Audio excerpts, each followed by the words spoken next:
Limestone Cafe.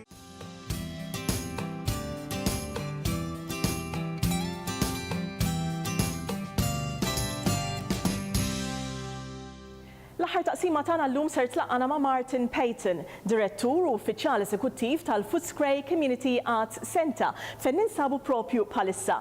Ser niltaqgħu wkoll ma' artista f'dan iċ-ċentru, Pamela Debrincat.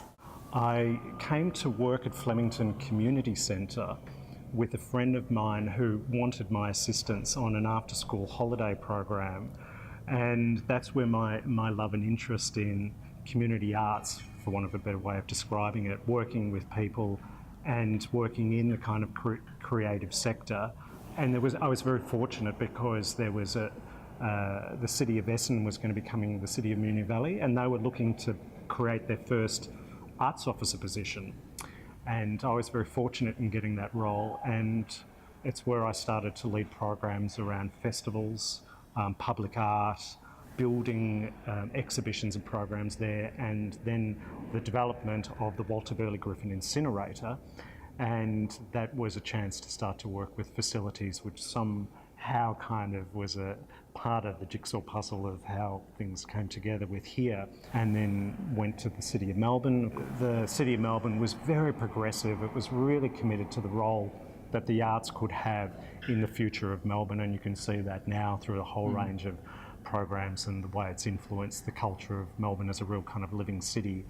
And then went to spend some time in regional Australia, and over the last 10 years I've been working as a director of the Castlemaine State Festival. So, you've arrived here at the Footscray Community Arts Centre. There's this long legacy of being a centre that promotes very much up-and-coming first-generation Australian artists. Now, what would be some of the things you want to get for the centre to sort of bring it into the community more? Because a lot of people that live here don't even know it exists. No, look, I think, Mark, what's really interesting for me, and I was thinking about that in applying for this job, and the way that what could I contribute that continues the great legacy of previous directors who have done so much for diverse communities, for women, for First Nation, for minority groups and so on.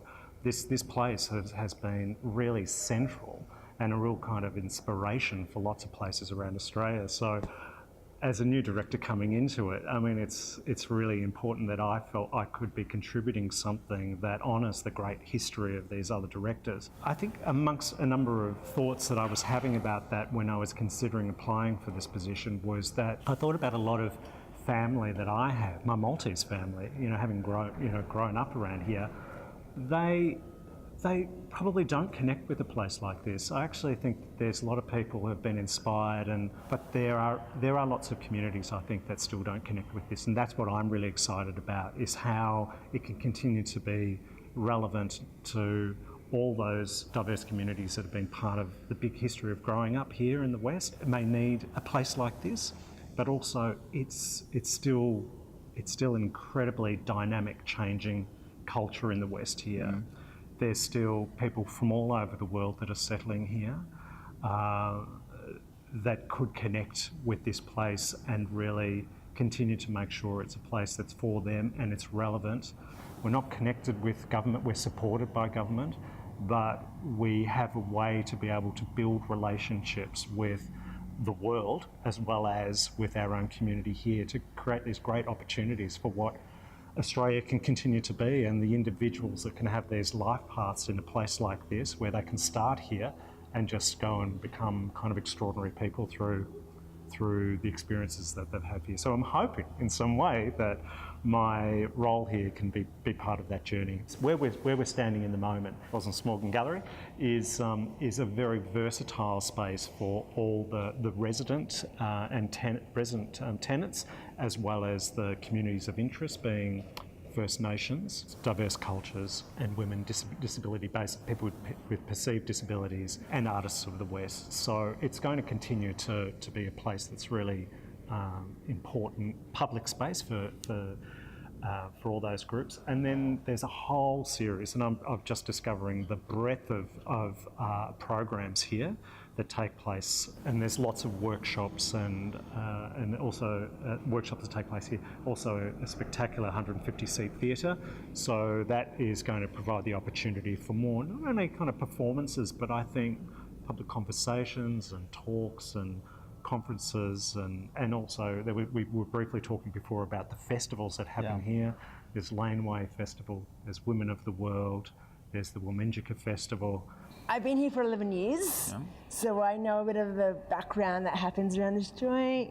I'm one of the curators here, so we actually had a group of us and we all talked about the curating of the actual work, how it's going to work out. This artwork in particular was at the projections in Fitzroy. So you've got this piece here, which I believe is going to be in the Footscray Mall in a few weeks. Yeah, so it's called One Night in Footscray. The work that you've got in the exhibition, the other work, is quite colourful. Yeah. Now, why did you pick those colours? Because colours mean to me about what rainbow is. It means happiness. I love the joy of it and the play around with it, so yeah. Pamela, the fact that Footscray Community Arts Centre is giving you the opportunity to show your work here, what does that mean for you? Making new friends, coming out of my shell and go, this is what I want to do. I'm actually doing 2 days volunteering here. So I'm doing the toddler music and toddler circus. Enjoying the kids and how they interact and how their minds work and how they connect with other people too. So So with that 2 days a week that you're here, and I guess it's giving you other skills, isn't it? Yeah, it's giving me the opportunity to actually work more, looking for more jobs, more places to work, and feel like home. Yeah. Well, look, I just have to say that it's one of the most welcoming spaces for the public to come to. It's everyone, and it's not just Footscray or City of Maribyrnong. It stretches out all the way into the west as a place that you can drop in at any time. It's open almost every day of the week. There's a beautiful cafe here. There's exhibitions going on all the time. It really is a public space, and the very nature of its name, the Footscray Community Arts Centre, it is a community space. I certainly hope that anyone who's watching this feels it's a place they can pop in, discover, come and say hello to us, and connect with it in some way. Or if your viewers know of a community, a wider community, who connect with our communities of interest, being those ones that I mentioned, people with perceived disabilities, Aboriginal and First Nations, diverse cultures from anywhere in the world. This is a really, really exciting and delightful place for people to come. U dik it-taqsima ġibna fit-tmiem mhux biss dan il-programm iżda wkoll fit-tmiem ir-raba' sensiela ta' Maltese DownUnder.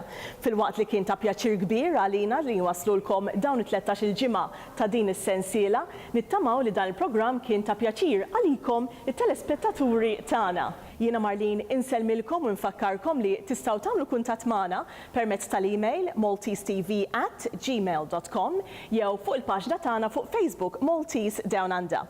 Tistgħu wkoll issibu sensieliet kollha fuq YouTube.